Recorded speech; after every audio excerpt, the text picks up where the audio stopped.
HIV బాధితుల్లో Telangana 6వ స్థానంలో ఉన్నట్టు కేంద్ర వైద్య ఆరోగ్య శాఖ తెలిపింది. దేశవ్యాప్తంగా బాధితుల సంఖ్య 25.44 లక్షలుగా ఉండగా అందులో తెలంగాణలో 1.58 లక్షల మంది ఉన్నట్టు పేర్కొంది. బాధితుల సంఖ్య పరంగా తొలి 5 స్థానాల్లో మహారాష్ట్ర 3.9 లక్షలు, ఆంధ్రప్రదేశ్ 3.2 లక్షలు, కర్ణాటక 2.8 లక్షలు, ఉత్తరప్రదేశ్ 1.97 లక్షలు, తమిళనాడు 1.69 లక్షలు ఉన్నాయి. ఆ శాఖ ఆధ్వర్యంలో జాతీయ ఎయిడ్స్ నియంత్రణ సంస్థ ఆదివారం విడుదల చేసిన ఇండియా హెచ్ఐవి ఎస్టిమేట్స్ 2023 నివేదిక ఈ మేరకు వెల్లడించింది. తెలంగాణలోని 1.58 లక్షల మంది బాధితుల్లో 1.54 లక్షల మంది 15 ఏళ్ల పైబడిన వారే.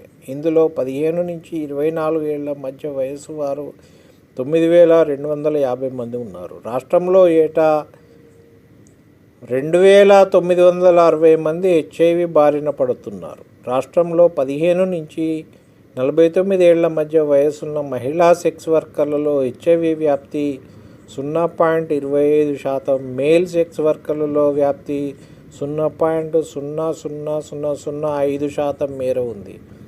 మత్తు మందులు సూదుల రూపంలో తీసుకునే వారిలో వ్యాప్తి 0.35%. ఈ విషయంలో తెలంగాణ దేశంలోని చివరి స్థానంలో ఉంది. 2010-23 మధ్య ఏటా హెచ్ఐవి వైరస్ సోకే వారి సంఖ్య అంతకుముందుతో పోలిస్తే 58% తగ్గింది. ఇది జాతీయ సగటు 44.2 కంటే ఎక్కువే. ఈ విషయంలో తెలంగాణ జాతీయ స్థాయిలో 11వ స్థానంలో నిలిచింది.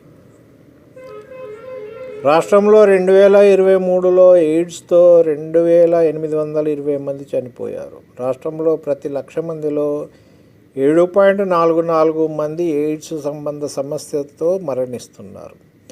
2010-23 మధ్యకాలంలో ఈ తరహా వార్షిక మరణాల్లో 81.7% తగ్గుదల నమోదైంది. రాష్ట్రంలో హైదరాబాద్, కామారెడ్డి, కరీంనగర్, మహబూబ్నగర్, మేడ్చల్, మల్కాజ్గిరి, నల్గొండ, నిజామాబాద్, రంగారెడ్డి, సంగారెడ్డి, సూర్యాపేట, వరంగల్, హన్మకొండ, ఖమ్మం జిల్లాలో హెచ్ఐవి వ్యాప్తి అధికంగా ఉంది. ఆదిలాబాద్, జయశంకర్, భూపాల్పల్లి, జోగులాంబ, గద్వాల, ములుగు, నిర్మల్, వనపర్తి జిల్లాలో తక్కువగా ఉంది. మిగిలిన జిల్లాల్లో మధ్యస్థంగా వ్యాపిస్తుంది. 2023లో అత్యధికంగా హెచ్ఐవి సోకిన వారి సంఖ్యలో రంగారెడ్డి జిల్లా ప్రథమ స్థానంలో ఉంది అని నివేదిక పేర్కొంది. రాష్ట్రంలో హెచ్ఐవి స్వరూపం మొత్తం రోగులు 158,164 మంది ఉన్నారు. 15 ఏళ్ల పైబడిన వారు 154,871, మహిళలు 73,975 మంది, 15 ఏళ్లలోపు పిల్లలు 3,293 మంది. మొత్తం రోగులు 158,164 మంది.